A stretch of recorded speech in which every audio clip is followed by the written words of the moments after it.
Hello, hello, hello, hello, hello, hello, hello, hello, hello, hello. Welcome back, welcome back, welcome back, welcome back. What's going on, people?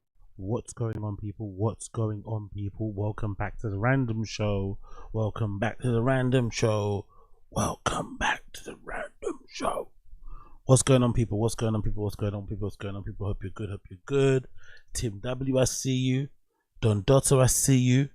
Who's ASAP, I see you. Young Old Vibes, what's going on? Jose Lopez, what's going on? Matthew Escolino, what's going on? Big up everybody tuning in. Big up everybody tuning in. Big up everybody tuning in. Appreciate all of you. Thank you for being here with me today. We here, we up, we here. So today's gonna be a little bit of a makeup stream. We might go over some previous topics because I think my energy levels and shit were a bit, Can I do that? We're a little bit all over the place yesterday, so we're going to up the levels a little bit. We're gonna be here, okay? We're gonna be here. Yesterday I was a little bit like, I'm tired. Yeah? Act like a big baby. So we're gonna try and do way better today. We're going to try and do way better. I'm not going to try, we're going to do it. We're not going to try, we're going to do it. So big up everybody for tuning in. Everybody that was here yesterday, day 34 of 44. I like that sign, I like that number. Day 34 of 44. And it's actually episode 500, by the way. This is actually episode number 500 of the Random Show. That's what happens when you do a marathon. When you do a marathon, the numbers go up. This is episode number 500, and let this be known, I think I started Taz like, I don't know, 10 years ago or something. And Taz, I'm not even on 1,000 yet. I'm close to 1,000. I'm on like 950 something. But Random Show's already on 500 episodes. 500 episodes of pure, unbridled slop. Pure slop. 500 episodes of just pure hate.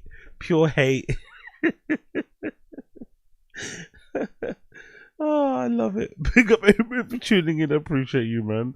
500 episodes of just pure unbridled hate slop content. We're here, man. We're here, bro. We're here. We're so fucking here. So big up everybody for tuning in.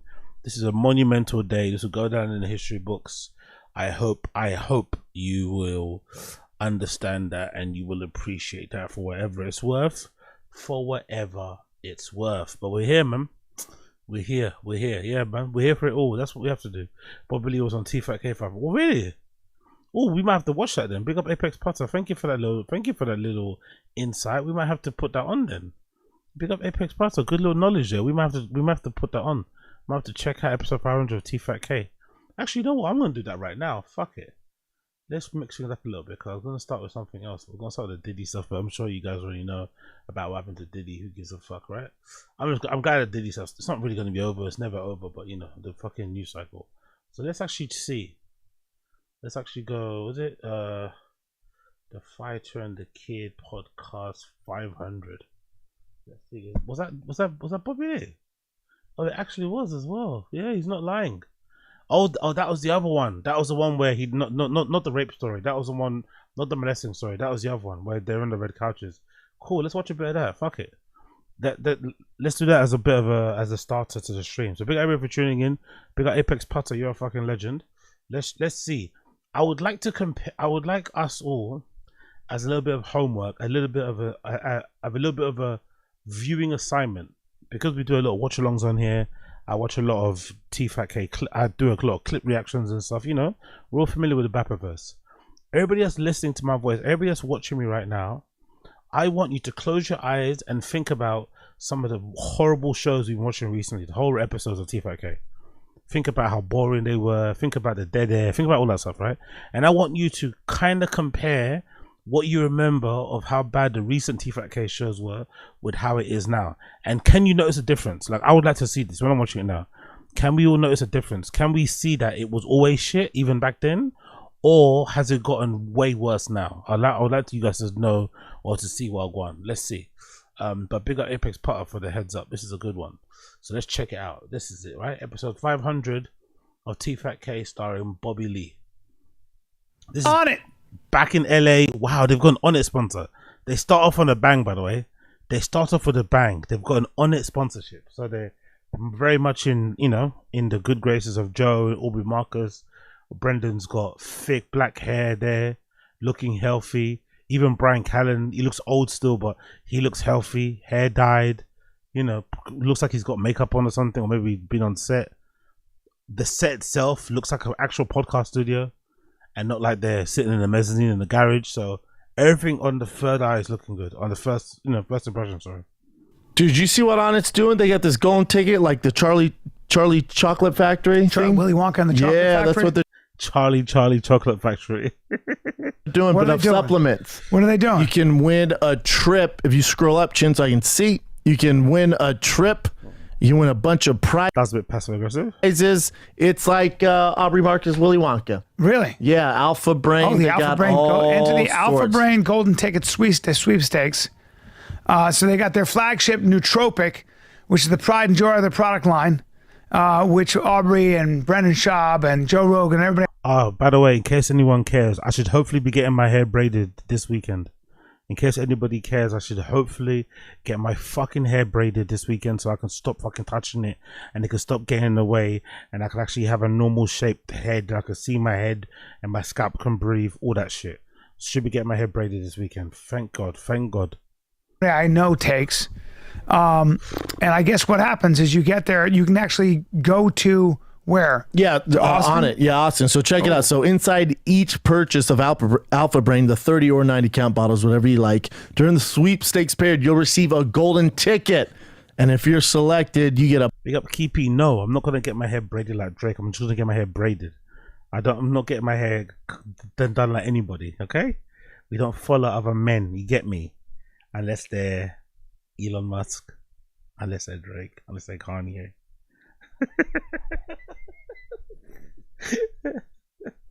They're giving out prizes, and the grand prize is an all-expense paid trip to Onnit headquarters in Austin, Texas. We've both been there. I was just there. That's my playground. This is the Utopia. Yeah, big up Young Old Vibes, good spot. Big up Young Old Vibes, very good spot. This is before the whiskey blow. He doesn't. Yeah, this is a very good spot. So he must have started to drink right after this, because he's never, even now. That's the really sad bit about whiskey. I'm not sure if you guys agree with me. Maybe because my perspective is somewhat biased because I've watched all the content of you guys. But don't you feel like Brendan's still got a bit of that whiskey sheen on him? I guess that's what happens when you drink booze so much. Like you don't ever lose that little tint, that little shade. There's something about him. Even though he obviously he's skinnier and stuff, he does have a look about him that he looks like someone that drinks, basically. I don't know if that makes sense. I think it's just one of those things about alcohol, isn't it? It's got some long-lasting effects, bro. Big up Tim W. AZ letting us know he found a girl to go man them's hair to. No. I'm just gonna go. I wish, man. I just go to an auntie. There's like an auntie around the corner. She's got a little salon and she does hair. Basically, she's really good. I just get lazy, but she's really good and she's really quick when it comes to it. She's the type of auntie that she'll have in her salon. She'll basically braid in my hair. At the same time she's braiding my hair, she's doing some other lady's fucking box braids. Do you know what I mean? Like, she's fucking sick with it. So I'm just going to an auntie. I think it's about 50 quid or so to get my hair braided, and I have to go get to a barber to go get the edges done and shit. So it should be fun. It should be sorted out by the weekend, hopefully. I think it's like 50. I think it's 50 for the braids, but I want to get everything done. I want to get even the sides done. I just want to tighten it all up so I don't have to do anything. I don't want to shave it. Usually I shave the sides and then do the top, but that's why I was growing out a bit. I'm gonna do the sides too. So let's see what happens. But the back of my, anyway, forget it. Yeah, for dudes. There's everything they got. They got things that support vitality. They got things that support performance, like Shroom Tech Sport, which is sick. But maybe you're not into flying to Onnit. So all you got to do, if you're into supplements, they got you covered from Alpha Brain. That's the way of my workout. Wow, bro. Look at this, episode 500. Not only do they have an Onnit ad, right? That's a big ad, big deal. They also have an ad for Whoop. T-Fat K was so big back in the day. They used to get sponsored by Whoop. I completely forgot this, I completely forgot they had a Whoop sponsorship. They had a Whoop fucking ad. I completely forgot They must have been paying them some good money, bro. Don't get me wrong, Whoop is obviously way more popular now. That's the fitness activity bracelet thing, right? The little thing that everyone wears. I think it got popularized a lot by Sober October and Rogan and them, man, but it's kind of got a new life of its own now. But they had an On It fucking ad, and they had a fucking Whoop ad back in the day. Now it's just like, I don't know, random shit. Yeah. My output, of course, everyone can track that. Yeah. But what about my rest? Yeah.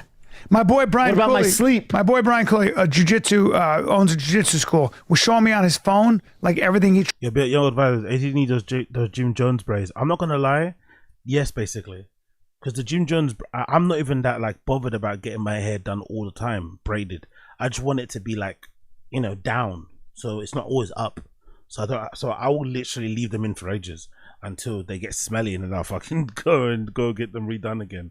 But the actual the fucking Jim Jones thing, I get it, where he has his stuff fluffy and shit. I understand, because having your hair out like this is such a fucking ball ache, man. I don't know how people do it. It's annoying. Tracks his sleep. He can tell whether he had 93% sleep. It's just like, well, you do this all the time. You can tell when you wake up. It'll track like you woke up 6 times in the night, 10 times in the night. And somebody said to me, funny is we even have more than that out there. I know. The balls getter at checkout. Hey, dude. Dude, 500 deep. 500 deep. Balls deep in the This is our podcast game, dude. 500th episode. You know what's funny is we even have more than that out there. I know. But this is 500 And somebody said to me, calculated. Somebody said to me recently, they go, hey, dude, is it getting old? Like, you know, you guys been around. And I go, never better. Maybe never better. No. We've had some of our Nothing best I enjoy podcasts more. ever. Yeah. Someone back then around 499 onwards, or 490, let's say onwards, was asking Brian, hey, are you guys like kind of tired? Aren't you guys kind of over? Don't you guys want to do something new? Imagine now. Imagine what their answer would be nowadays. But back then, no, of course not. We're loving it. It's like, Jesus. And look how, you know, they look like they're excited to be next to each other. I think so. Big difference from nowadays. No. It's like you keep chewing your food, man. It just keeps growing. It just keeps getting better and growing. Yeah, it's great, man. 500, dude. 500. And we never celebrate anything. No. I mean, But we have Bobby here. Yeah. You just keep going. Yeah, what are we going to do? Right? We decided to send out the bat signal, and Bobby Lee answered.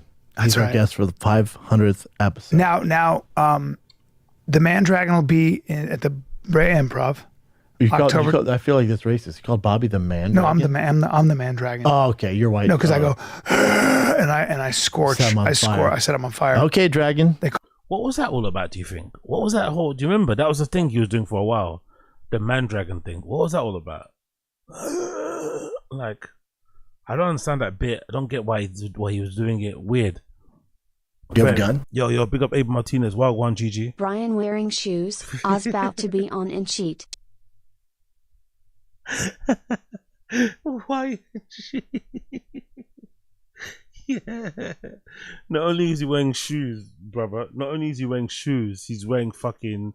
What's that brand called that make those boots? Call me the Mandragon. For white guys. Are they called Bloodstones? You know?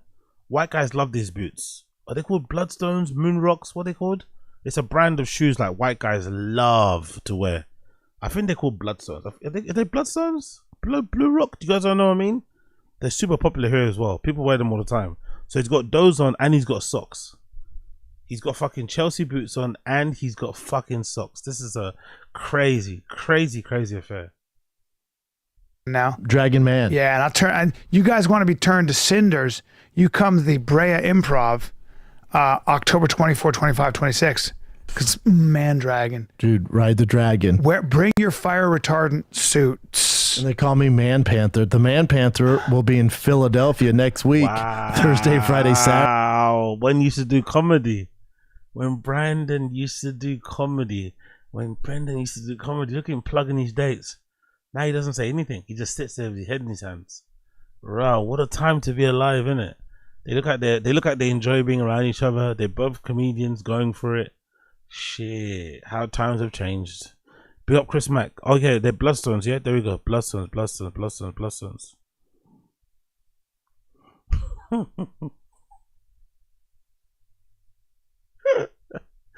Pick up on 10 toes.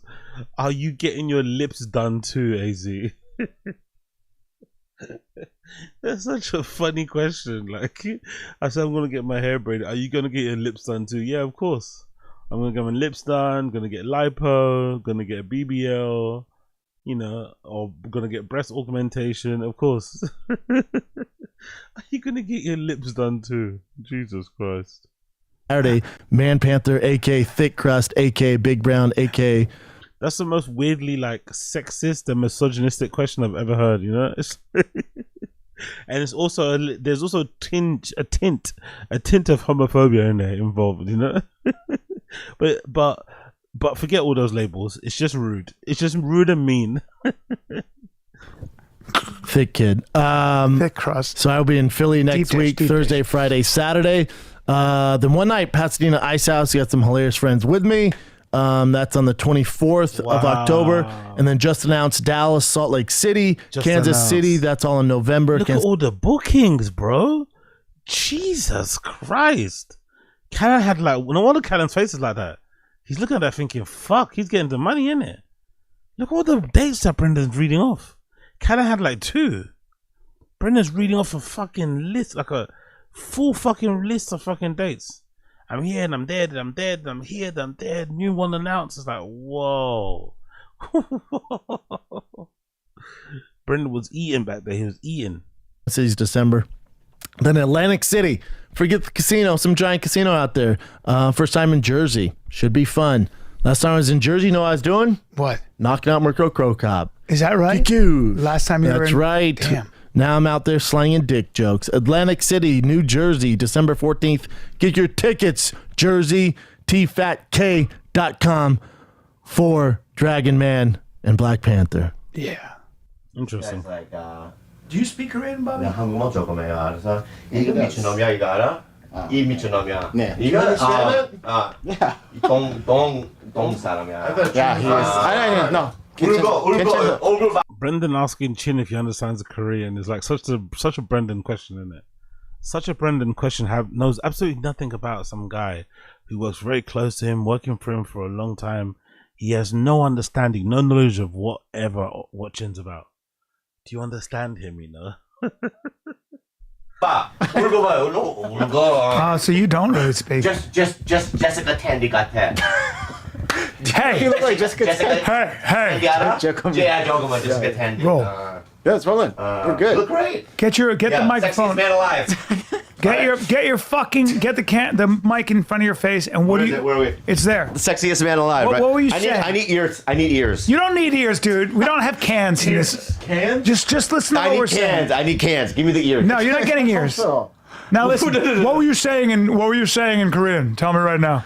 I was Getting back. saying that I just looked at Ching Chong over here and I said, Hey, Dude, that's so offensive. You're Korean. He's Korean. I can say anything like that toward him because we have the connection. Yeah. Okay. Okay. like so I can call Brian Cracker. yeah, you're right. You can do that. It doesn't feel bad. Oh yeah, true. Big up Key P. That's true. And Chin might have been on 40k in it. Chin might have been on 40k because we learned who said that. Was it BGL? I think it was BGL, right? That said Chin only got a pay bump recently or something. So yeah, maybe he was on 40k back then. That's why maybe we got so many. Maybe that's why he was cooking so much shit food back then too in his house, because he didn't really have anything else. You know, so he used to have to just hustle and make it work. Maybe that's why. Maybe, but Jesus. You know, Actually feels do pretty you know where good. cracker comes from though? Do you know what's From slaves cracking the whip. I educated Is it really? you on that. Black people called the white man crackers because they would Crack. hit them and crack. I always thought it had to do with the actual the whip? food. The whip would crack. The food. A cracker. It's not even offensive. We need better words for I white know. boys. Yeah. But you guys are Redneck. so pure, that's why, huh? Is that what it is? I don't know, dude. Yeah. But Dude, we, this uh, pan-faced gook over here though. Oh Jesus Christ, Bobby! Are you auditioning Bobby, for that's so Saturday Night Live racist. or what's going on here? no. Bobby, that's so. How about this flat-faced Magoo? Jesus Can I call him Christ! Oh, did you hear that little sneak this towards Shane Gillis there from Brendan? Are you auditioning for Saturday Night Live or what? So I guess the Saturday Night Live shit might have happened the same week or something. Maybe. Might have happened the same week. Fair play. Fair fucking play. Okay, one more time. You know. pissed off about the same shit. But let's continue. Flat face Bobby, Magoo. no, not Flat on face show. Magoo right here, Bobby, right? please. This guy in every Vietnam movie Yeah. is the first one to die. This guy right here is the one in Platoon where he was hopping like this in the hut, right? Yeah. And Kevin Dillon's like, Oh, yeah. And this little that's him. It's it. Asshole loser. No, don't No, I say love that. Wow. Thanks. That's when let me start off with my opening monologue that I wrote on the drive over here. If you don't mind. This is why you're the 500th guest. Yeah. We wanted a If big you don't guest. mind, may I open up with a 500. monologue? This is the Please do. 500th episode. Please do. So here we go. Really? So I'm a connoisseur. Gets a point. Sorry. First of all, can I say this, Ching Chong? I just wrote this, right? Yeah. I would love some Support. some ethnic support. We're outnumbered, Brian. We're outnumbered. You're 2 to right, 3. she's Asian as well. Yes. There's 3 Chings versus 2 whites. When Asians move into your neighborhood, the neighborhood gets better. They It gets do. They really cleaner. do. It gets cleaner really and does. better and more organized. Aurora does. begs a So different. can I finish my go on. monologue or what? Go ahead. Yes. All right, please don't laugh. part of Okay. it now, but, So I enjoy great works of art. Sistine Chapel. Of course. Beautiful. I've been to the Great Wall. Michelangelo. I know that the Great Wall isn't a piece of artwork, but it is a man-made achievement. Yeah, built to keep the That we- Mongols I out. was just sitting on the table. Yes. All right. come. I love going to museums, and I love seeing beautiful, even albums like an album like Sgt. Pepper's. Sure. Right. Beatles, yeah. Yeah. And over the years, I haven't really seen great art until this weekend, What is it? What is it? and I bought tickets to see They're nice, yeah. a movie called Joker. I told you about them before. And First one. I saw an actor in that movie do the best back acting work. Now- But just let me finish. Careful. Let me finish my monologue. It's all Brent Brian. Can you? Okay, this is the screen. When's the last time T-Fat-K was this funny, huh? When's the last time T-Fat-K was this funny? Jesus. It's death, dying a death by 1,000 fucking cuts now. Let's go again. Okay, this is the screen right here. Okay, Yeah. and when you can act, only having this much of your face in a screen. Bobby. Also, just think of this too, in a split second. So this is only on the screen for a split second. Bobby. So this is what you see, right? Right. This is what. Okay, That's Bobby. it. Wait. That's the amount, right? And the acting in this second, I stood up No. in the theater. No, you didn't. And I go, give him the Oscar! No, you didn't say that. No, you know what I said? I'll be honest with you. I stood up and I said, loser. Hey, but fucking I turned at everyone in the theater. I go, Bobby. I don't know him. Bobby. That's you know what I thought about when I saw this clip just now. Like Brendan trying to fuck his girl is so foul, in it, and Brian Callen's shouting and screaming over what's his name on the fucking phone, telling him Honestly, like when's the last time this show has been this funny? When they genuinely laughed as well, by the way, genuinely laughed. Not this fake thing that they do now where they try and just meet the algo and it's fake. It's not really an hour long show. Algo fucking screwed up. Bloody hell. What can you do? Okay. Let's give a few of these a try, I guess. But first things first, let's continue a bit of this. In fact, I told you this earlier when he was in the bathroom, right? My girlfriend's niece from the Philippines, right, was in the theater. She's kind of retarded. Okay. When we heard your voice on, Kalila goes, hey, to the niece, Bobby, no, that's just friend. You know what I said to the niece? I don't know him. Hey, listen. Out loud, I said, I don't know him. All right, listen. You're why'd being you do- super shitty. This is a big opportunity for you. It's not a big opportunity. Big movie, Joker. B. It's a big movie. You're both being shitty. No, hey, my mom texts me. She goes, I'm going to see the joke. She goes, I'm excited. She loves you. She goes, Yeah. I'm excited to see Bri. I'm Yeah. like, no doubt, Mom. 3 hours later, she goes, oh, I didn't see Brian. I know. Are you even on the call sheet when you're that like? Is there does it go to 1,000 the call sheet and then after I got a 1,000? call. I got a call. He was out there for a while, I was too. out there. I got a call, and I was out there for 4. That took 4 days, by the way. 4 I was days. out there for nonstop a while, filming. and Todd was like, "Hey, just come out and do this little part." And I do anything he tells me because I love him, But you do get to a point in your life where you're like, and I was treated like such an extra. I was walking around. Yeah, I love it. I'm walking around. That was such an interesting time in T5K, because before he did the audition for Joker movie, sorry, he was really pumped. He thought that was gonna change his life. He thought that was gonna. He was walking around T5K, sitting on there talking to Brenda anyhow way. And then when the final cut got put out, he already kind of pre-warned us that they wouldn't put a lot of his material in there, because I think, according to Nikki anyway, at least, there was a manager there that was playing games, you know, being a little bit fugazi. So he just left and doing his own thing, which I respect highly. You get me? So big up them. Interesting times. Around. That's my favorite. And I'm going to. I'm like, where's the food? Or I was like, and I'm used to being an actor and craft people service? kissing my ass a little bit. Yeah. And the guy goes he goes, wrong way, you. He went like just like a plane. I was like, I had a wig on, I had no shirt, tight Capezio pants, and shit shoes, and I'm just like, okay, here I am in New York in an old textile, a rug making factory. Like, okay, I guess. And on top of that, Joaquin Phoenix wouldn't look in my direction. Not hello, goodbye. Wouldn't look in my direction because he's an actor. Joker. Yeah. And I was just like, I don't like it. Yeah. And then Todd was like, thank you for coming in and doing this small part. Yeah. You're the best. I was like, anything for you, which is true. Can I say I'll do something? anything for him, so I don't care. I did little Davy Spades. Anyway, let's leave it there. Big up episode 500. Big up me, episode 500. Big up Apex Potter for the heads up. And the one thing that stands out to me is the lack of interruptions from Brendan. It seems that Brendan's gotten worse with his interruptions over the years. He wasn't interrupting as much. Maybe it's because they're both kind of starstruck and shit. But regardless, like, yeah, decent.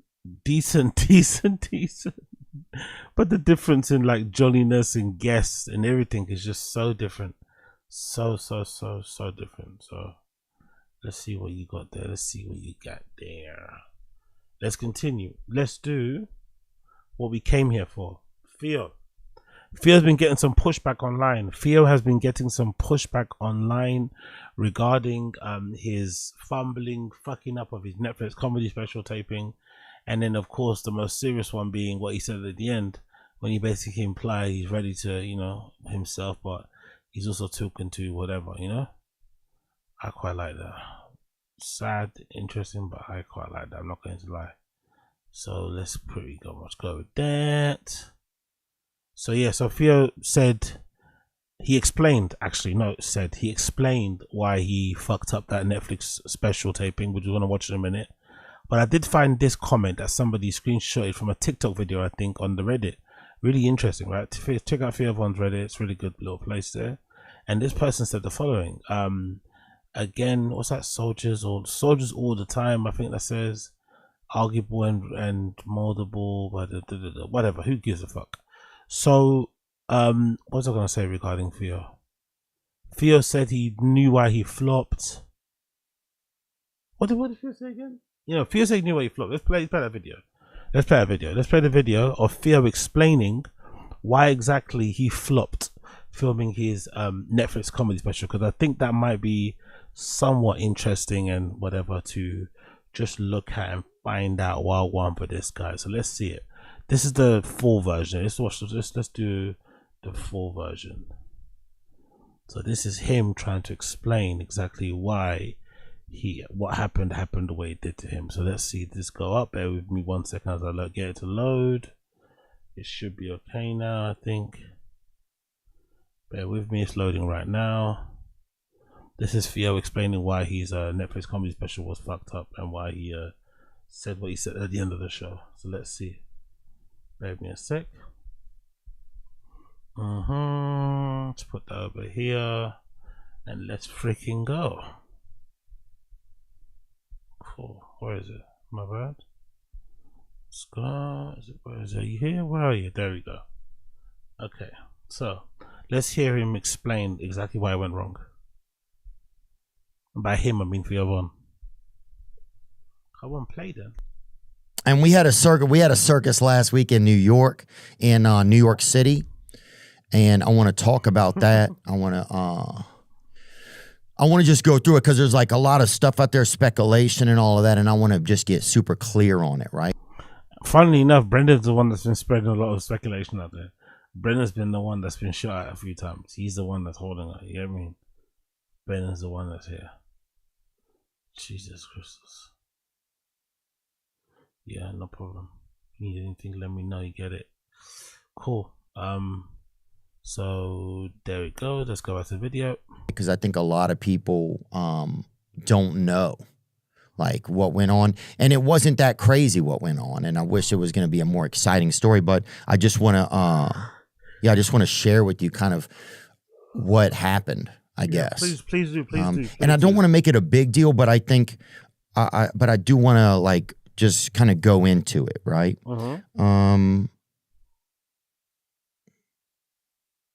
You know, so mental health is important to me, right? It's important to me. We talk about that kind of stuff on here a lot. And hold on. And yeah, it's like, I think it's been something that we talk about a great deal and just think about and kind of explore, right? Okay. So I had a comedy special that we were taping. We were taping it last week, and about a month before I quit taking some antidepressants I was taking. You know, I just kind of self-weaned myself off. And the reason why was because I wanted, like during the comedy show, I wanted to have a little bit more emotion during it. Okay. I wanted to have this kind of like, I just wanted to have some more feelings. You know, if you ever taken antidepressants or if you haven't, it kind of takes away your feelings, kind of. I can imagine. You know, so you just kind of stay in this space where you're okay. And it's nice. It's a safe space, but you don't, you're like the astronaut that kind of stays on the ship sometimes. Basically. And you get to do the thumbs up and shit, but other dudes are like, you know, other people are out there. Anyway, so I quit taking my medication because I wanted to have a little bit more feelings during the show. I wanted to be able to talk about stuff a little bit more that meant something to me and put it into the comedy show. Yeah. So that was all going fine, right? I was doing fine with that. We're headed into the comedy show, and then the Charlie Kirk thing happened, right? The Charlie Kirk murder happened, which was really crazy. You know, it was just a crazy thing. I've talked about it before. I'm not going to talk about it anymore right now. But a few days after that, or maybe a week after that, the Department of Homeland Security put a video up online talking about they started making like trap beat edits and like banger edits to evicting people from the country, right? Or eliminating illegals, maybe some criminals, some people just undocumented, all, you know, just across the spectrum, right? So they put a video of mine that I'd made for somebody in a parking lot, probably like maybe a year and a half ago, just jokingly. I think it was a year and a half ago. Just jokingly. They put it in at the front of this Department of Homeland Security, like trap beat. I think they had like, I'm not sure if they had like young boy lyrics or whatever they had, but it was ridiculous. And the video was a girl had walked up to me in a parking lot and she had said, "Hey, my friend just got deported. What do you have to say? Do you have a message?" I can't remember what it was. So good. And I was just like, "Bye," you know? And I didn't know if it was real or not. I had no idea. I was just joking around. It's a stranger came up to me in a parking lot. I think it was after a show and there were some people gathered around and we were just kind of like BSing and taking pictures and just kind of associating, right? So anyway, long story short, that happens. So this video goes mega viral, 25 million, 30 million views. It's everywhere. And the front of of that Homeland Security video, it's on the White House thing. It's on everything. It's everywhere. And the first 10 seconds of it are me, right? Like, I don't have anything to do with this shit. Nobody asked me about it. you know, like nobody said, hey, this is going to happen. Like, and I have a lot of different thoughts about immigration, right? They're like showing people getting arrested. Like, it's just an intense thing. Like, and why is the government even making these? I don't know. But that's where we're at in the world. And I have a lot of thoughts about immigration, right? I have a ton of them. And we don't. Why do you have a ton of thoughts about immigration, Theo? Why do you have a ton of thoughts about immigration? Why? Need to go into them all right now. I've talked about them on other episodes. I feel like they're doing a lot of bookkeeping in the country right now because we're going to get into a surveillance state. That's an interesting take. I like that. I'm not going to lie. Take what I said. That's a good take. That's an interesting, good take. Though. I like that one. And everyone is going to have to be on the books, right? So that's where I believe that we're headed. But this was just wild, you know, and people are like sending messages and like hateful stuff. And, you know, you think all these illegals should, and all this type of shit. And like, I could talk to you ad nauseum about that, but this wasn't the time for it. It just was something that they used and put out there and everybody saw. I guess maybe as well, he's sensitive of the immigration thing because I guess he comes from an immigrant family, right? His dad's from like Nicaragua and shit. He might have some Polish in him as well. So he probably has a whole family full of people that are from other places and not just America. So yeah, I get what he means to a certain extent. Right. So I'm getting a ton of hateful stuff, and I'm trying to remember everything. I'm trying to kind of remember everything right now, and but this video goes everywhere, and I'm getting like a lot of like, dude, what the fuck? Just all kind of shit, right? Like my phone just blew. I'm like, what the hell? It's just like the last thing I needed, right? There's a week left to this special, and this happens. You know, this thing comes out. And my father immigrated here from Nicaragua, right? Like one of my prized possessions is. There we go. Yep, I thought you mentioned that. I have his immigration papers when he came here. And I have him in a frame, and him and his siblings when they came here. And so I have tons of thoughts about it, but this was just fucked up, right? It was fucked up. And it was also, if your dad came here illegally or not, and you are now here and you're thriving, surely you shouldn't have many thoughts on it. Surely you should have one thought. Yeah? If your family and yourself benefited greatly from immigration, maybe you should also, you know, extend that courtesy to others, no? But what do I know? It was everywhere. It was like on all platforms and stuff. So that had me really kind of paranoid. You know, that had me start to get kind of paranoid and, you know, like closing, like, you know, I had the curtains in my house kind of closed. I was just like, you know, you're paranoid. Because that one video clip on Twitter. Wow. I woke up the next morning. Sorry, I need some water. I woke up the next morning to a text from a high government official saying, hey, if you need some extra security in your neighborhood or some extra police cars on patrol, let me know. Who gave the security guard Theo's number? Did Jared Kushner send it to him or something? Ivanka, like, well, how the fuck did they get your number then? And I'm like, what? What are you talking about? Extra security? I don't have any, like, you know, I don't even know the code to my Ring camera. Like, I don't even know how to log in. So it's like, and like, what, you're just going to put police cars in my neighborhood? What are my neighbors going to think now? They're fearful. Like, it just like, I don't know, man. That like really kind of shook me. It really kind of shook me. But you keep marching on. You know, and you start getting security, and then now you have security, right? Yeah, exactly. And the thing is, you just don't know. You just don't know. Right? There was a moment on the, like, it was White House, because the White House also put this out. Thank you, White House. That, and look, I'm all for like the board. I'm all for tighter borders. I'm all for like accurate knowing who's on. I'm all for knowing who is in a country. I'm all for knowing what's in the cupboard of a society. I think you should know every item on the log. I think it's. But that's the thing, though. We're not inanimate objects, are we? Human beings are not inanimate objects, unfortunately. So that knowledge doesn't work. Should be known, right? I do. Now, how do you get there? That's the bigger question, and we don't have to discuss that today, right? It's not about that. Okay. And sorry I'm going slow here. I'm trying to piece this together. Take your time. So now I have this thing with security, but then you get a security person, and if you're walking on a security guy, then that's kind of uncomfortable. Yep, very uncomfortable. Because now you're like, it kind of makes you spooked. You're like, well, what's going on?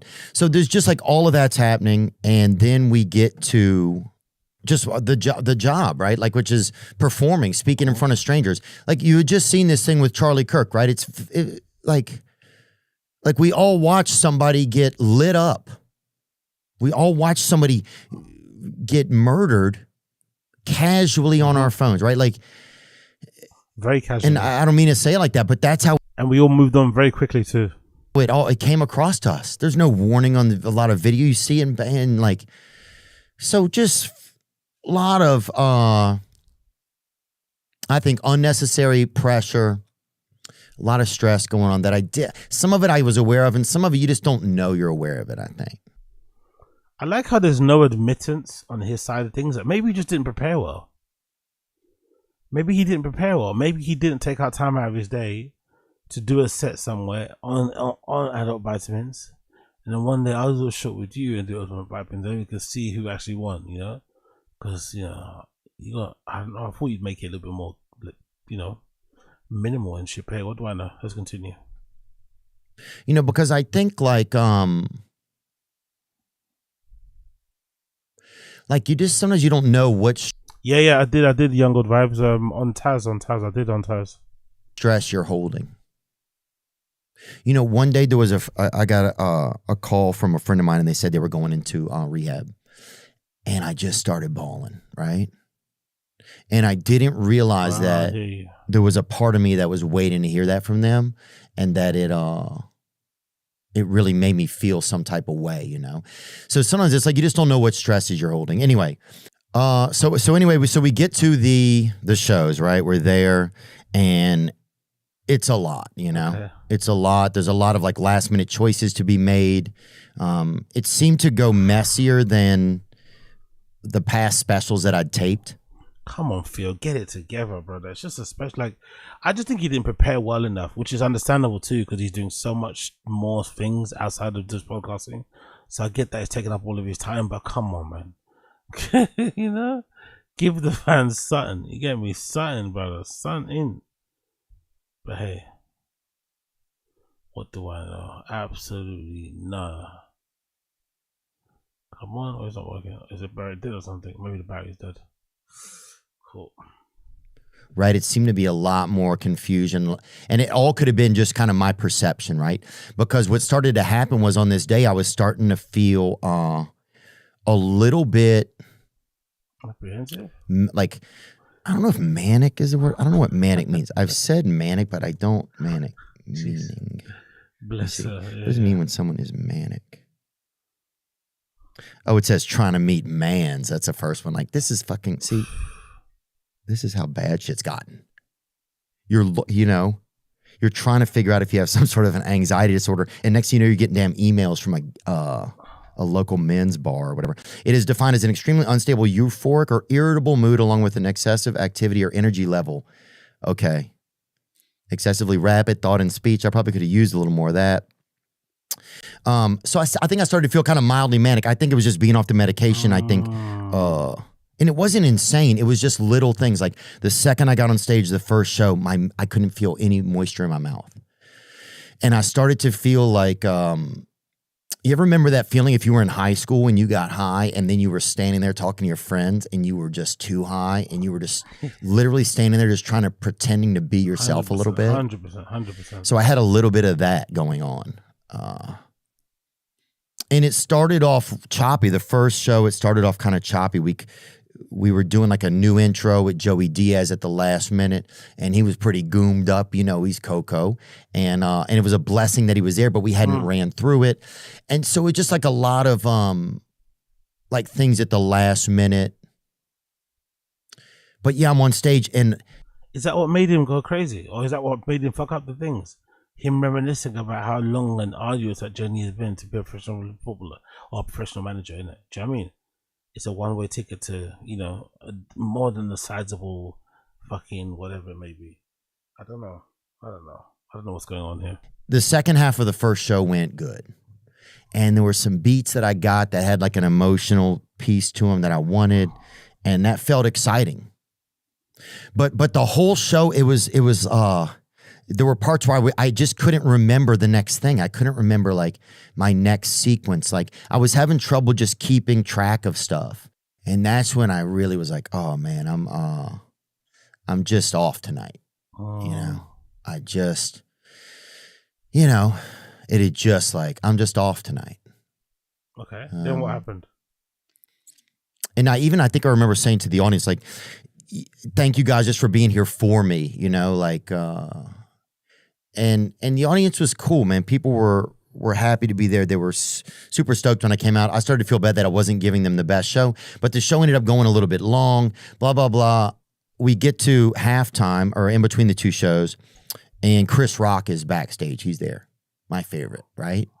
Like, I mean, I see Chris Rock smile and you just feel like it's going to be good.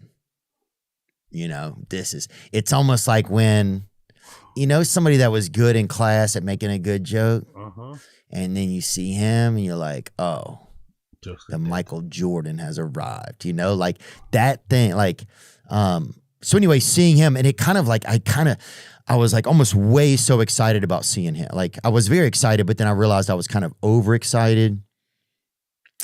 He enjoyed the show, you know, Thank God. and so I went into the second show feeling like, okay, I got to figure some of this out. I couldn't tell if people were like being like legit, like, okay, was it good? Was it bad? What was going on?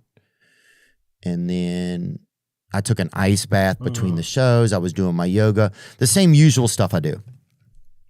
Anyway, sorry, I know this is getting long, but, and then we did the second show, and the second show started out fire. First 22 minutes, we're cooking. And then I just Hate shit. I couldn't remember stuff.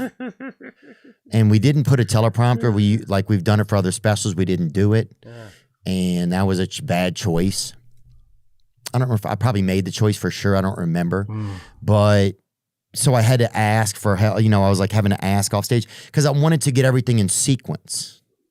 You know, and I think I got stuck on this like sequence thing, and it was just hard, man. It just, you know, I didn't feel like myself. I felt like I was trying to kind of pretend to be myself. And it wasn't insane or extreme. It just, that was it. And we got to the end of the show, and we were standing around afterwards with the producers and the director, my friend Kevin, and just like, did we get it? You know, did we get it? Excuse me. Did we get it good enough? You know, because I want this special to be, you do the material for so long. Yeah. And my buddy Neil Brennan said this the other day before it. He said, I'm gonna stop it there. I think he's lying, man. I'm gonna stop it there. I think he's lying. I'm gonna stop it there. I think he's lying. Or maybe he's just frantic because he never had his meds. That could also be the reason, isn't it? Maybe people frantic with the meds. Yo, Wagwan. What's going on, princess? Hope you're good. Hope you are great. Banging, all that stuff in between. You get me? You get me. Cool. Let's move. What's that? What I want to see? Finish up a bit more. This and move on. Today. He said, dude, this is the last time you'll ever spend with this material. You know, it's really the last time you'll probably ever do it. And this material's been a friend to me over the years. It's been, it's taken me around the world. If it's been a friend of you, why did you need to go behind the curtain to be reminded of what your jokes so you could say? Like, come on, man. That's not what professionals do. But what do I know? It's gotten me to see a lot of people that love me and that I love. So that was just a neat sentiment of a way to like embrace the material and stuff. But I was just at the end of the night, I was like, I don't know if we got it. And they're like, yeah, well, let's edit together something and see. And I was like, okay, but I couldn't feel the magic, I just was off. And that was it. We left the show, we left the theater. We took pictures. I went up by the stage at the end of each show and was like taking pictures of people that are sitting there. And And that's when some girl, there was a clip of me, which I think this is what really this is what made things ridiculous. Where in passing, I just was like, or I don't know if it was in passing. I haven't seen the clip, honestly, and I haven't been online. I woke up the next day to like a bunch of things like, bro, what's up? Or things like that. And I was like, oh my God, what's going on? Like, did I steal somebody's horse? Did I hit somebody with a vehicle? I have no idea. It was just kind of alarming. And then a buddy of mine sent me a clip and I could just see the outside. And it was like, you could see me on stage. And then people were asking me about suicide. And I was like, oh God,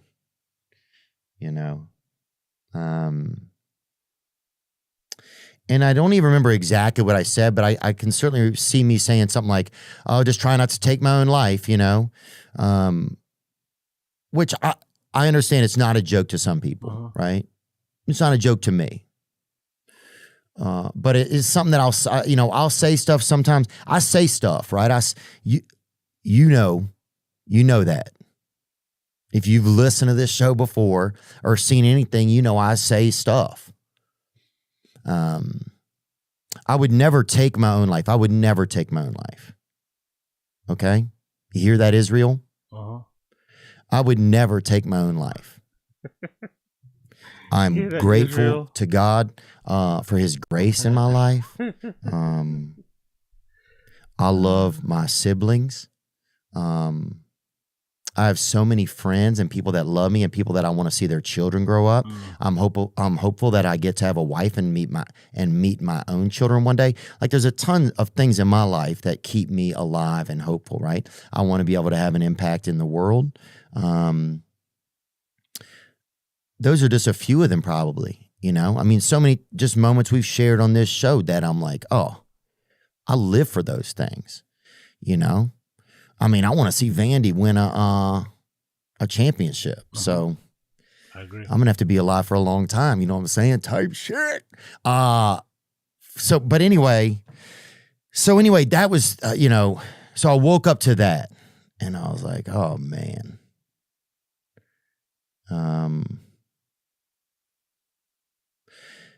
And I guess I had like a lot of different, well, in addition to that, people wrote articles. Oh, this is bad. And look, it wasn't great. I didn't love it. And I had a lot of people that said it was great though. Like I had people say, dude, we loved it. It was great. So, but I didn't think it was perfect, for sure. But I thought, let's just look at the edit and see. And so we still haven't decided. We might shoot it again at some point. I don't know what's going to go on. But there was just this energy now where it was like everybody started checking on me. And I was like, oh, man, this is tough. And there's people that would think like, oh, well, he failed, or who want to write up something that says he failed or make a meme. I saw one thing it said, bombs Netflix or whatever, taping or whatever. Awesome. Thank you, dude. But homie, I was fucking in that bitch, cuz. You should have seen me, dog. You should have seen me. You ever see that show, dog? And a lot of times you'll see that dog show. And it's that Westminster. I think it's Westminster. The Westminster dog show. You see that bitch, boy. And they got some dogs in that bitch. And then they got that other, bruh. They got that other little, I mean, this bitch is just a little thoughtweiler, this bitch, They got that little male thoughtweiler rolling up. You're like, damn, that little bit. He got a little, maybe an anklet on or something. Maybe he got a house arrest bracelet on his tail, but that bitch is in there. And they're like, damn, he ain't supposed to be here. But he's over there. He's listening to DMX. We ride here. And all the other dogs got all them crazy tricks, and he just he'll gamble on his phone real quick or do something like that. Or he'll fucking run a parlay or something on his phone. And that's his trick. And he'll smoke a Virginia Slim right there and hit that bitch. You know what I'm saying? So anyway, what I'm saying is, bitch, I'm out there. I'm in the ring, bro. Yeah, cool. And I failed so many times. You could write, write what you want, big dog. Write what you want. It wasn't perfect, man. I'll agree to that. And if I've gotten so used to times I have failed, it's okay. I eat failure for breakfast, but I'm fucking, you fill me up with failure flakes over the years, kids. And it's okay, man. That's part of the job. The first 10 years of doing comedy is failure. So much of my life, the best things that have ever happened on my life have been on the other side of failure. Okay. This is fucking boring me. I don't know what the fuck he's talking about. And I think I'm slipping in and out of consciousness. I think I'm sleeping in and out of consciousness, I swear. Jesus Christ, man. I need some supplements. That's what I need. I need some supplements, man. I need some supplements. I need to get some kratom. I need to get some fucking kratom. I need to get some ketamine. I need to get some stuff. Living this pure life. This is what happens when you live this pure life, bro. You're just fucking up. You know what I mean? You just don't have any energy to do anything. But we're gonna switch. We're gonna switch it up a bit, right? We're gonna switch up a bit. Let's switch up a bit. Let's switch up a bit. Come on, Agostina. Come on. Arrgh. Let's switch up. Come on, Ag. Let's switch it. Because I am going in and out. I think I didn't speak there for like 10 minutes. I think I didn't speak there for like 10 minutes. Let's switch up a little bit. Let's go and do this. Big up Andrew Callahan from Channel 5. One user asks, why haven't you been on the Joe Rogan Experience? Well, there could be two reasons for that. I wonder if he sent himself that question. If he did, that's funny. If he sent himself that question or he read out a fake question, that's fucking great. I would love that if that's true. But I don't think so because they've got some history. But yeah, this is an interesting little tidbit, little interesting story from the guy from Channel 5 concerning Joe Rogan, which is a bit of a shame really, but let's say anyway. Let's go back to the beginning. No, that's fine. I think it's fine. Let's continue. One, which is probably most likely, is that I'm not popular, famous, and influential enough to be on JRE. Two, could be related to a little green room spat that I had with Mr. Joe Rogan at his comedy club in Austin. What? I made noises? No. Did I make no shit? I made noises. Oh yeah, I can tell. Oh no, I'm sorry. If I made noises and I disturbed you, if I made noises and some of your kids ran away, your cats hid underneath the fucking sofa, I apologize. I can see my face. That's the face of somebody that's gonna make a noise, isn't it?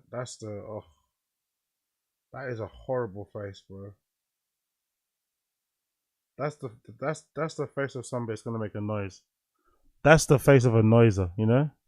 That's the face of somebody that's gonna make a noise right there. Okay, cool. Yeah, he looked faded off the fence. that Fenty one, anyway, that. You just stay there for ages. You get locked in. That's pretty cool, though. I think. Do you think that must feel? Do you think that must feel? Do you think that must feel good? To be locked in like that. To be like locked in, like it must feel nice because gravity is trying to take you down. Gravity's taking you down, but the fentanyl's keeping you up. So that push and pull must feel quite nice, isn't it? That push and pull, like you know what I mean? Like it must feel quite nice. Austin, Texas. So Big up all the Fenty boys and girls out there. I'm not even a Joe Rogan hater, and I thought the mothership was actually pretty tight, especially how they lock your phones up in these magnetically sealed plastic sleeves when you enter. Big up Chris Mack. I know exactly how it feels. Big up Chris Mack. The door. It definitely brings the anxiety levels down and makes it so comedians can push the envelope a bit more with their material, so it keeps comedy and experimentation alive without the fear of cancel culture. All right, where's that blurb come from? I feel like he reads his answer beforehand. Where's that blurb come from? He's got that blurb just on the back of his hand or something. That sounded like a good little blurb there, arguing about the sanctity of a green room. Or arguing in favor of sanctity of the green room. I was in Austin doing a couple different podcasts. The first podcast was Lex Friedman, and then the following day after that, I did the Matt and Shane Secret Podcast. And unfortunately, Matt was out of town, but the homie Lemaire Lee, shout out to my boy, was there replacing Matt for that day. So that night after the podcast, Shane had a set at the Mothership Comedy Club. Big up Todd Jodin. You've changed, Daisy. You think I've changed now? Just you wait until I get that skin lightening cream. I've ordered some skin lightening cream. Just you wait. You think I've changed now? Just you wait how much I'm going to change when I get that skin lightening cream in and I start looking at Chris Brown. Then you're going to see some real change. So he invited me, and in between sets, I'm chilling at the bar downstairs, and I'm getting like lightweight blown up by fans, which is fine. You know, I love fans. It was chill, but I was kind of like in a more relaxed headspace. I wanted to just doze off, you know, listen to comedy, chill. And so I told Lemaire, I'm like, yo, can I go upstairs to the green room? I'm trying to, you know, kick back and, you know, lay low for a bit. He's like, man, I could take you there. Your first mistake is asking somebody to go to a green room. His first mistake is asking someone. You don't ever ask to go into a green room.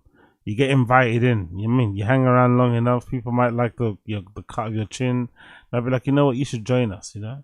But you don't just get taken there, you know? I don't think so, personally, but I could be wrong. But yeah, I thought that was funny. Right? There it is. There it is.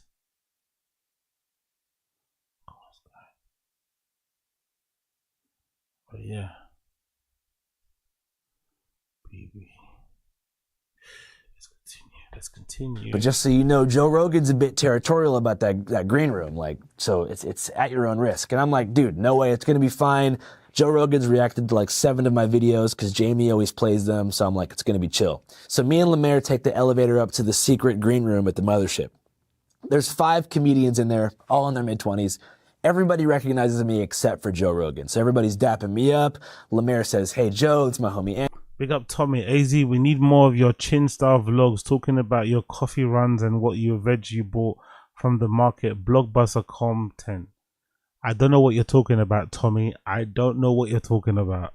Andrew shake Joe Rogan's hand. I put some popcorn in the microwave, which I felt like was establishing myself as a member of the green room.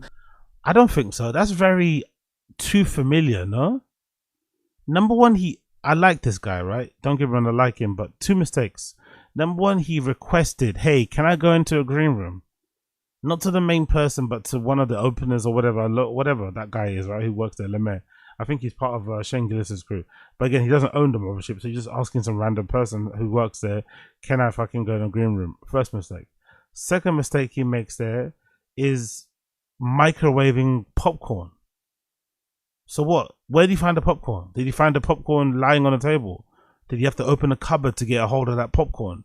Then you put it into a bowl, or you put it at whatever. You open that's too much, man. Like the first time you've been there, and you're opening up cupboards and shit, like opening up drawers, opening up like, come on, bro. You gotta chill. And then I turn around and I see Joe Rogan like yelling at the security guard. And he's yelling, who let this fucking journalist in here? Kick him the fuck out. I can hear Joe saying this. I guess somebody told him that I was like a journalist, so he maybe thought that I was a Daily Beast reporter that had snaked my way into his safe space to ask. Isn't he kind of a journalist though? A little bit. When you say he's a journalist, you'd say he's more of a journalist than the podcaster, wouldn't you? You'd say he's more of a journalist than he is a content creator. Like, I would think so. A lot of these videos have some work go into it about where they're going to go, how they're going to get there, all that sort of shit, yeah.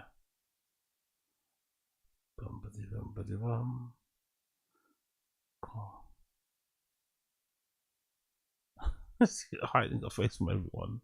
Hilarious. About ivermectin, which is a valid concern. So before I could even get kicked out, I was like, Lemaire, I got to get out of here. And I walked down the stairs and went back into general population. So that could be why. I'm not sure if Joe Rogan thinks I'm like an... So Rogan didn't exactly kick him out. Rogan kicked him out indirectly. He was screaming in the background about why someone let him in. He took the hint and went. So he does understand social cues. Because I thought he might be one of the people on the spectrum. He does understand social cues. If you understand social cues, why would you, number one, go and start making popcorn in a room you'd never been in before? That's a bit too much of an announcing your presence thing. He probably could have slipped in there if he just sat down and just chilled. He probably would have been left alone. Maybe Rogan would have been like, oh, who the fuck was that guy? Someone would have told him and he would have been chill. But he met you and, he was standing up, you were up, he was doing stuff like, I don't know. Kind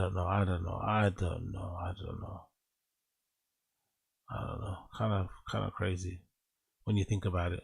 Kind of crazy. when you think about it. Asshole who was like trying to make my way up there to be like, dude, please have me on the podcast, bro. I'm such a big fan. But in reality, I just wanted to lay low and kick back. So don't get me wrong, I like Andrew, and I think he'd be a great guest for Joe Rogan. I think the JRE is crying out for a guest like Andrew, because fundamentally, Andrew and Joe don't agree when it comes to politics and stuff and socially. So I think it'd be quite cool to have someone like Andrew who's well versed, educated, well, knowledgeable, speaks well type of guy on the pod. I think he'd bring, obviously he'd talk about work he does, but I think in terms of their experience, interacting with the American public and being around the place, whatever it may be, I think that would make for a good show. But for some reason, I don't know why, what happened, but the guy that we all love when we got into podcasting, when we got into comedy, Joe, for some reason, he's turned into a guy who's no longer open to those kind of conversations. In the past, Joe, I felt like he prided himself on getting people in who are opposed to his point of views, like really and truly. But now we're seeing that was all a front. He doesn't really. He just doesn't have much to say to them because, he doesn't really think about it much. So, it might be just one of those kind of things. But it's kind of wild when you think about it. It really is kind of wild how he just has people on that just agree with him, Doesn't have anyone on that really challenge him. If you do challenge him, it quickly gets, you quickly get told to like, don't do that again. And then they'll probably up the price to 1,000 or something crazy like that. Honestly, Russians are on another level when it comes to this sort of shit. But anyway, let me just check it out. Big up the stream chat. What are you guys saying here? Let's do this one. Bill Burr on Jamal Khashoggi. This is an old clip. That features Bill Burr talking back then about the murder of Jamal Khashoggi that was allegedly done at the hands of the Israeli government, or done at the behest of the Israeli government, if I'm not mistaken. People think, yeah, I think so. No, of the Saudi government. That's it. Not Israeli. Of the Saudi government. People think Saudi Arabia were involved in the killing of Jamal Khashoggi because he had written some not so nice, scathing, critical words about the Saudi government. So let's check it out. And I think he was killed. Was it at the Turkish fucking whatever place? Crazy. Let's go. Now everyone's off the hook with this fucking Saudi Arabia story. There's no one getting any shit now. Everyone's kind of focused. Wait, what on happened that. there? The actual murder? I didn't even miss this. Guy, No, the journalist? it was an Yeah. interrogation gone wrong, isn't it? Yeah, that's all. It happens. Interrogation Yeah. gone Did wrong. you read I was the- asking Jim who books this club, and I accidentally killed him. You cut my fingers off first. They cut his fingers off one by one. What? There's audio of them cutting this guy's fingers They off. say one by there's one. audio of it. I believe it. I believe the I don't Turkish government not was, believe it, was but- monitoring the embassy. They're saying it's through his Apple Watch, Jesus but it's bullshit. Christ. But I'm like that. All the conspiracy stuff that we've talked about in the past. Yeah. like, oh man, this is a fucking juicy one. Dude, how could you fucking do that to another human being? Listen to them scream in agony, and then you can continue. There was That's the same Bill Burr that took a good check from the government, isn't it? That's the same Bill Burr. To be fair, I have heard people on stream chat, let me know. Oh, really, Coiler? He was shut up in a hotel room. Okay, I didn't know that. Fucking hell. There's a couple of good documentaries about that. Actually, I might watch it when we finish this. Have you guys heard, people in stream chat, let me know what you think. I have noticed some people on the Bill Burr Reddit specifically, I've heard some people say the following line, that they are happy about this whole Saudi Arabia thing and all the negative press Bill Burr's getting, because they're happy that it's finally something has knocked him off of his horse. So a lot of people are saying that. A lot of people are saying that they're kind of getting a little bit annoyed that he was, going around like his shit don't stink. And now he's finally having to kind of like, face a little bit of the heat, coming under a bit of fire. I heard a lot of people say that exact same thing on social, thinking, I wonder. Agony, and then you can continue. there was a quote on the thing that we were saying that somebody said they heard the audio, and that the guy who was cutting off the fingers and stuff said something to the effect of, "I always wear my headphones when I do this," and like Patrick Bateman in American Psycho put his Music Walkman on. on or whatever and started playing music through his headphones so he didn't have to hear the screaming. Human beings are, we deserve whatever the end of this is. Yeah. We're just awful. So you're willing, even though you're not a human being that would cut fingers off, the fact that your species does that. You'd be like, you know what? That's a wrap. We did it. Yeah. We did it to ourselves. We did it to our. I didn't do it personally. All right, so he didn't do that. And like, now what am I going to do as a person to continue to make sure that doesn't happen? Am I going to get involved? You're not. Or am I going to go buy a New York Post and get a bacon, egg, and cheese sandwich? That's it. Well, I guess he's consistent. At least he's consistent. He didn't give a shit back then. Not really. When it push comes to shove.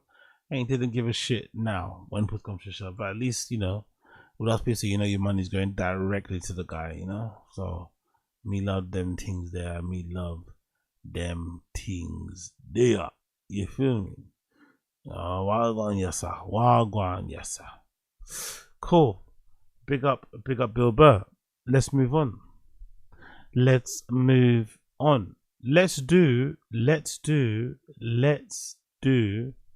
a little bit of, I want to do a little bit, what is that lady? Actually, let's do a bit of Coked Up Connor. Maybe that'll give me some energy. Big up Coked Up Connor. Coked Up Conor McGregor. The king of violence, making him. What's the title of the video actually? It's by this MMA channel I like, right? Yeah. Big up ITP MMA Live. Coked Up Conor McGregor just crossed the line.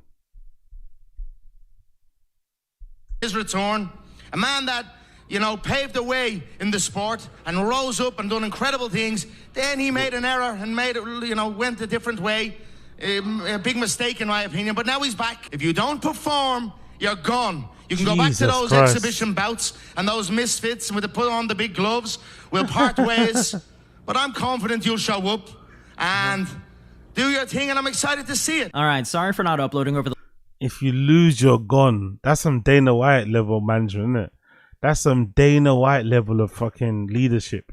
Dana White level of encouragement. Dana White level of support. If you lose, you're cut. Fuck you know. Last week I was on a work trip. Anyways, Conor McGregor just did another BKFC press conference, and personally I feel like he kind of made a fool of himself. And not like in a, oh, he's so coked up, look at how funny he's acting sort of way, but more so he made it a point to talk down to Mike Perry throughout the entire media event, and it definitely felt a bit personal. Don't get me wrong, he was definitely coked up, especially during the face-offs, but at least this time around he wasn't screaming and frothing at the mouth like we've seen in the past. He didn't take as much.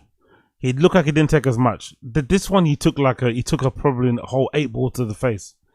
The other one we just watched previously, he was taking some smaller bumps. You could tell, you know, he didn't take much. He's learning how to, you know, spread out his shit. That's good. That's good. Until he gets to a point where he's not taking them all, but he's got to wean himself off it. So I like that. But even still, the blatant disrespect towards Mike, who played a huge hand in building the company, was a bit uncalled for and just flat out weird. And yeah, in this video, I'm going to be talking about all this and more. But first, let's talk about Coke. Check out these clips from last weekend's BKFC event in Manchester. The habit for people is to reach. We all do that. Frame, yeah? I want to see frames. People don't frame. It's different. Can you imagine him at afters? Can you imagine this guy at an afters? Can you imagine this guy at an afters? Can you imagine? Holy shit, bro. He's a unique case of not only scaring away the hoes, but also scaring away the bros. He's a unique combination of bro scarer and hose scarer. Like, God, you think about the frame. Think about the frame. Like, what? Just flat out weird, and yeah, in this video I'm going to be talking about all this and more. But first, let's talk about Coke. Check out these clips from last weekend's BKFC event in Manchester. The habit for people is to reach. We all do that. Frame, yeah? I want to see frames. People don't frame. It's different. As he said, this man is an Olympic gold medalist and a former 2-time world champion. And he enjoyed it. He looked like he fucking enjoyed it. Mark Floyd, great fight, gentlemen. I'm for that. I'll tell you what happened. The first minute, straight away, he was looking for the head holder. So it took me a bit, oh my God, what the fuck? So I was cut straight away, and I had to adjust. But it was difficult. Only a bare knuckle, baby. Welcome to a legend. This is an S-tier coked up Conor moment. Mind you, this is the same guy who's been saying that he's going to fight at the White House in like 9 months. Now going back to this press conference, to Conor's credit, he did... No, I think he can. I think he can. I think this version of Conor, I could see him fighting at the White House. He doesn't look as coked up. You know, he might have a couple bumps in him for the energy, but he doesn't look as fucked up as the past. He's also not as bloated either. You know what I mean? He doesn't look as bad as he did in that white one. Him in the white suit, he was on demon time, you know. Now he looks kind of, you know, good, I guess. Jesus, let's go.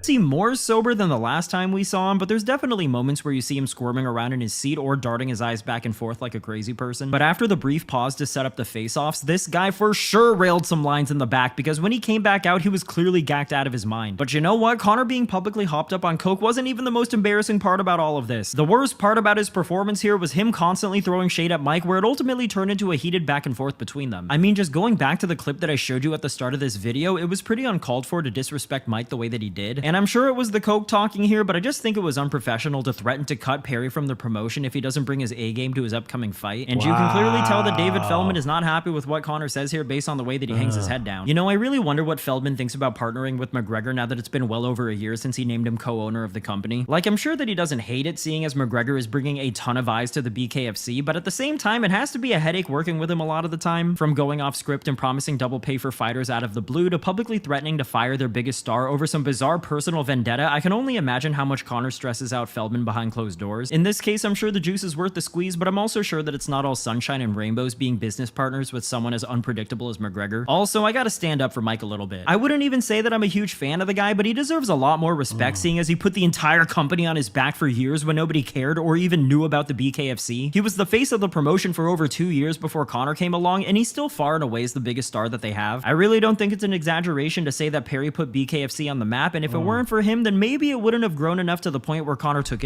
interest in it. He wasn't a great MMA fighter, and he's done a lot of things outside of the ring that I disagree with, but when it comes to bare knuckle, he's the biggest name in the sport, and I don't think that he deserves having his cokehead boss tell the world that he'll get rid of him if he doesn't like the way that he fights. Would one of us get a shot at the world championship? And he said, we got to move the needle. You got to fucking fight for that world title, Mike. You've never been a world champion here, so you're in here saying you're this and you're that. You're no world champion. So without a world title here in this promotion, I only start speaking as I spoke when I secured 2 UFC world titles. I only start speaking as I spoke. So that? I only start speaking as I spoke when I secured 2 UFC world titles. You know, we made Well, I this beat title that for world you. champion twice. I knocked him out twice in a different sport. So I mean, look, I'm gonna beat Jeremy's ass on Saturday. Whatever they your call next me with, fight is I for a accept. world title. If the big That will money move the fight ends needle. up being fighting Dylan Dennis in MMA, or how about me and Christ. Conor at the White House? You need to fight an American who can win. Exactly. That's what I thought. I'm the only one here fighting. I do see where both guys are coming from. On one hand, I can totally see why Conor and the BKFC want to push Mike towards a title fight, but on And when this is happening on Saturday, right? When this fight happening, by the way? Does anyone know what date is this fight happening? Is it tomorrow? the other hand, I understand why Mike would want to keep his options open. Let's be real, even when he was in the UFC, I don't think any of us ever thought that Perry ever really cared about becoming a champion. He's always given me the impression that he's a mentally unhinged dude that just likes to fight and wants to make a living doing it, and frankly, there's nothing wrong with that. And although I understand Conor's position in getting their biggest star to be a title holder, I don't think that yelling at him and belittling him at a press conference is the right way to do it. Your next fight, if you get through this, has got to be for a world title. You should be climbing for a world title here in this organization. Not trying to piggyback around and do this bullshit. No one cares. World title. No one cares about this other bullshit. Who cares about that bum that I knocked out twice? Obviously nobody. Wow. Listen, he's nobody. He's the middleweight world champion, and you're the fucking you're just we made you. I'll beat him again. I've already said Who made you can break you. Who made you can break you. Who built you can kill you. You're fighting for the world title if you get through this. That's how straight. Otherwise, you're fucking nothing. And if you don't perform, we'll you're see gone. how that goes. If you Just don't like perform, you can go and do all these Mickey Mouse fights that no one gives a fuck about. That'll generate nothing. And we Where's won't all this anger and tension come from? Do they have some beef behind the scenes? give a fuck here at Bare Knuckle. I really disagree with the way that Conor's treating Mike. He's acting like Mike isn't the biggest asset that they currently have, and even more importantly, he's making it seem like Mike isn't a major reason behind why the BKFC is where it is today. You can lead a horse to water, but you can't make it drink, and if Mike wants to pursue big money fights, then I feel like that's his own prerogative. Also, Conor saying we made you is a bit of a stretch. Who the fuck is we? Perry believed in the promotion way before McGregor saw it as a good business investment. Imagine working at a company for years, and all of a sudden a new boss comes in, starts pushing you around, and finishes all the work that you've done. I would be pissed too. A part of me kind of wants to see Mike call Conor on his bluff to see if he actually has the balls to get rid of their biggest star. Because the truth is, I think the BKFC needs Mike just as much as Mike needs the BKFC. Mike is a perfect fit at BKFC, and he's easily the most interesting fighter on the roster, and if they get rid of him, they're fucked. What other star do they even have on their roster? This guy? This guy? This guy? Conor says that Mike can go do Mickey Mouse fights that nobody cares about, but without Mike, BKFC's stock goes down massively. You've never been a world champion. You have a chance here. You're downplaying everything. The mockery. You haven't fought here. Why don't you come get? I own this fucking thing. What are you talking about? I'm the owner. I book the matches. You need to climb for a world title. Otherwise, you're here today, gone tomorrow. A fart in Michael Perry. A fart in the wind. That'll be fucking you. Jesus Christ. If you don't climb for a fucking world title. It's more than any fight you're doing. You ain't fighting nobody. Yeah, I'm coming back. I feel like Mike Perry is usually a lot more insulting, a lot more cutthroat, a lot more aggro in these type of situations. I think it looks like he knows how to, divvy out his bully boy tactics for depending on where he's at. But I've seen him using two channel mixers like they're fucking toys, you know what I mean? So I wonder what's going on there. I'd love to know what he fucking writes in that notebook, like mix ideas or something. I don't know. Who fucking knows? Who fucking knows? But I can't wait to see the fight now. Now I'm excited to see the fight. Now I'm excited to see You have a gun? the fight. We got Abe Martinez. Watch it over UFC. Perry beat the Sheet Conor. Oh yeah, you think so? Maybe, yeah. Let's see. I think they're on the same time, and I think it might come on during the prelims. I think 24, and then maybe I can motive you. Yeah, okay, cool. I'll check it out. I will check it out. What else we going to see here? Bish bash bosh. We did a bit of that. Actually, let me like your comment. Apologies for this. 1 second. And let me go over here. Specify. We're not gonna do that right now. Let's do YouTuber got arrested. Yeah, big up Voidzilla. This YouTuber just scammed his fans for about $100,000, and then his sponsor claimed he was dead while he claimed he had been arrested by the Saudis. Now, to be clear, there's still a lot we don't know. The YouTuber is a guy named Lord Miles. He's best known for going down. I know about him. He's the one that went to like Afghanistan. He goes to crazy locations, like the places where they say you can't go. He goes. And he has a blast, bro. People have got straps all over, they got everything. Wow, okay. Shards in it. Yo, walk on. Okay, cool. Well, let's see what happens anyway. Afghanistan and apparently being captured by the Taliban and then later getting set free. He's known for these outrageous stunts, and his latest is a 40-day water fast in the desert where he has created a Poly Market, and the official Poly Market account has been heavily engaging and promoting it. If you don't know, Poly Market is a place where you can bet on various events. You can see it says breaking, Lord Miles has restarted his 40-day fast in the desert. Less than 50% chance he makes it through. And people put real money on this. That's what I really have to emphasize to you guys. There's all sorts of rules to this. There's money on the line. You can. And why is he doing it? Just to do it as a challenge, just for content? Is there something at the end? Does he like? Is he gonna shave his head? Run to like what's gonna happen?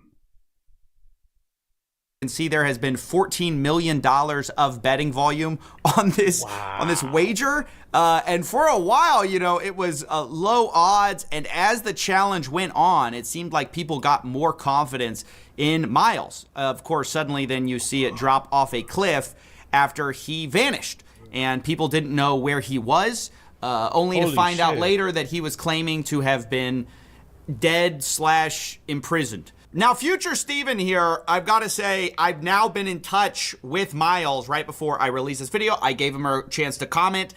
He extensively talked to me, well, not him, a friend. Supposedly, they're saying he really is in jail, and Miles gave me a statement. First, he said, you need to wait 6 months till I get out. And I said, I'm not going to wait for you. I don't even know if you are actually detained or not. And subsequently, they did get a response from Miles. I'm going to read that in a second, but first I want to lay out the context, and then I'll give you his side of the story. To be clear, he denies scamming people, and he says, yes, very much, he has been set up. It's all a big setup. So, we'll put our Scooby-Doo mystery hats on in a bit here, but we're going to go through the basics now, and then I'll come back and talk with you in a bit. Basically, how it worked is the guy would live stream himself in the desert for a while. He was sponsored by someone named Duel. We will get into them a bit later. Soon. But he essentially tried to live stream himself 24 hours a day for 40 days to prove that he was not doing anything other than drinking water. That's what a water fast is. Okay, and right cool. from the jump, he addressed the very serious conflict of interest problem where why wouldn't you just bet on yourself and lose the challenge, right? If you have a betting market on something like this, seems like he has an unfair conflict of interest. And he addressed this and said, one, he wasn't allowed to bet on himself, and that, yes, maybe his friends were betting on him, but, you know, he doesn't really know. Did you bet on yourself on Polymarket? No, I'm not allowed. Betting on yourself is a very bad thing. You know what I mean? I'm doing well financially right now. I don't need to 10x my money or something. I'm not in that position. Have you ever heard it before? That's the classic. I don't need the money. That's why I wouldn't do it. Right. Now, he also addresses the idea that, you know, you could just set up sock puppet accounts and bet on yourself in one way or another. But yeah, people were like, oh, why aren't you betting yourself on Polymarket? You can do it using alt accounts. I know my friends are betting me on Polymarket because they basically get like updates from me personally, and I just tell them, hey, I'm doing just fine. So yeah, that's the basics. He claims he can't bet on himself. Later, he's sleeping or something. And I think he probably just faked this too. I don't really know if he's actually sleep talking here, but he appears to address the haters in his sleep, address the idea that maybe he's cheating. You can decide if you think this is authentic or not. Bloody Polymarket cyber thing ruined my reputation for like 20k. Fools, idiots. I don't know if that's the world's greatest Freudian slip where he's trying to, you know, give little clues to the plan here. But yeah, he talks about ruining his reputation in his sleep. He also pretty aggressively was like going against the people who were betting against him. He was always making a bunch of comments that led a lot of his followers to believe he was all in. In fact, he said that he had been offered money in order to throw the challenge for the people, I suppose, that were betting against him finishing this whole thing. Someone on Polymarket has DM'd Morgan on Instagram and offered $30,000 for me to end the challenge around my birthday. They said, eat the birthday cake, don't worry about it. It'll be our little secret. This is my personal decision if I should end the fast. Oh, wow. No food! No! No! Ah! So yeah, I don't know if it's such a good idea to admit that people are secretly offering you deals to take this, especially when there was so much confusion around the challenge. There was, you know, entire periods of time where he's off camera for like several minutes at a time, claiming that he was taking a shower. But whatever, you know, fake challenge or not, obviously eventually he just disappears from the challenge, and there has to be a story about what ultimately happened to him. So this is where we come back to Duel. If you remember, that's the people who sponsored him in the challenge. You can see their logo back here, and you can see the CEO of Duel, Monarch, who has been featured on CoffeeZilla before, saying, Duel decided to sponsor Lord Miles for his desert fasting bet with Polymarket. My team just informed me that his death is confirmed. A few hours ago, Miles fell into a coma after hospital staff gave him glucose IV without his consent. No way. I hope he's at peace wherever he is. And they gave a RIP Lord Miles. So for a while, people genuinely thought this guy was dead, and that was the reason that he had kind of abandoned the market. Of course, it was also strange that around this time, Lord Miles' tweets had gotten privated, and his videos had also gotten privated. If you go to his channel, it said the channel had 0 videos, whereas previously he had all the live streams of him, you know, in the tent and whatever. But then we hear a contradiction from Lord Miles himself. He says that Miles has been detained by Saudi intelligence on false charges from an American who created several fake reports to a bribed corrupt journalist in order to make money on Polymarket. Guys, so what did he do though? He got arrested in that country for Polymarket, huh? What did he actually do? What did he actually get caught with? You'll never believe the corruption on this betting market that he's in. He says, quote, we are aware that someone who bet on the no option on Polymarket has bribed a journalist to put out fake news about Miles, manipulating the Saudi police so that they would detain him and to investigate potential terrorist ties. He has spent 2 weeks without seeing sunlight and remains in custody. His communication is limited, but he will try to give updates on his situation. Now, that's obviously pretty serious. Thank goodness he's not dead like they said, but you see here that it says last edited at 3:55 p.m. Well, if you go to the earlier copy of this tweet, obviously he's in, Saudi custody, so there's no way he could have written this tweet. But in the tweet, it says, so they would detain me. So later, detain me is changed to detain him. Surely there's nothing going on there, guys. It's completely legitimate. It's not Miles writing this the whole time. And then after this, we have a bizarre update from Miles, where he claims that he was forced to eat in the hospital by the police. Supposedly, he did not eat for a total of 34 days and was forced to by police. He wouldn't have done it otherwise. And yet, once again, we see the claims that people were making their no bet against Miles, and that's why he was detained, in order to stop him from his ruthless finishing of this challenge, right? Even there were people like Colum, I guess that's a friend of his, who claims that they had confirmation and contact that Miles was detained by his Saudi's Majesty's pleasure. No charges. It seems to be the result of bad actors providing false info to get him detained to rig the outcome of the Poly Market stream. Now, that's a pretty interesting story. He was forcibly detained. The sponsor thought he was dead. I mean, this is quite the story. That poor Miles, here he was turning down $30,000 from people, and poor guy, he just was forced to eat.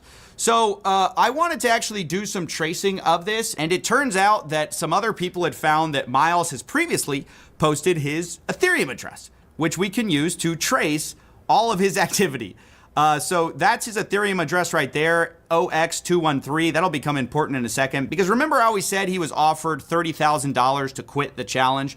Well, at one point, he talks about actually getting sent $16,000, which is pretty interesting. Some guy was meant to pay me $16K today. That's it, it's come. I gotta go to sleep. I have to go sleep, mate. I'm tired. I'm breaking down right now. I'm breaking down. I have to go. Apologies, people. Apologies. Lo siento. But I have to, as they say in French, I have to dormir. I can't do this. I have to dormir, mate. I'll be back again tomorrow. Hopefully, daytime stream, I'll be charged and ready to go. Because fucking hell. Whew. Apologies, people. Apologies, but I have to go. I have to. I have to go. I can't do this. I can't. I just knocked myself out there. But yeah, I'll see you guys tomorrow.